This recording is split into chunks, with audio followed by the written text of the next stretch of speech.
Rreshjet intensive të shiut rikthejnë vëmendjen tek rëndësia e kanaleve të ujrave të bardha, të cilat luajnë rol thelbësor në shmangjen e përmbytjeve, sidomos gjatë stinës së dimrit. Një prej kanaleve më problematike mbetet ai në lagjen 10 Korriku, ku sasia e mbetjeve të hedhura pa kriter vijon të jetë shqetësuese.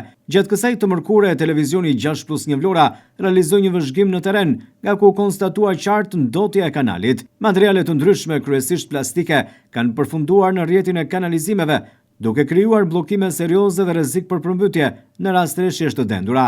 Edhe pse autoritetet kanë bërë her pas here thirrje për ndërgjegjësimin e qytetarëve, shumë prej tyre vijojnë të hedhin mbetje në puseta dhe kanalet anësore, të cilat më pas përfundojnë në kanalet kryesore të ujrave të bardha, situatë që konfirmohet edhe nga pamjet që po ndiqnin në ekran.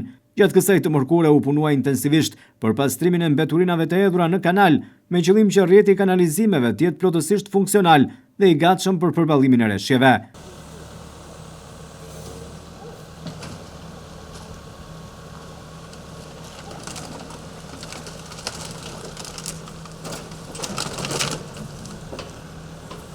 Ndërkohë edhe në pjesë të tjera të qytetit janë zhvilluar punime pastrimi.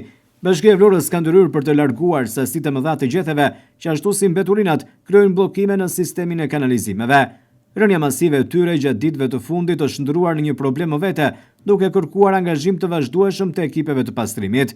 Autoritetet vendore bëjnë apel që qytetarët të kontribojnë duke mos hedhur mbetje në kanale e puseta, në mënyrë që rrjeti të funksionojë siç duhet dhe të shmangen situatat e rrezikshme gjatë muajve të lagësht.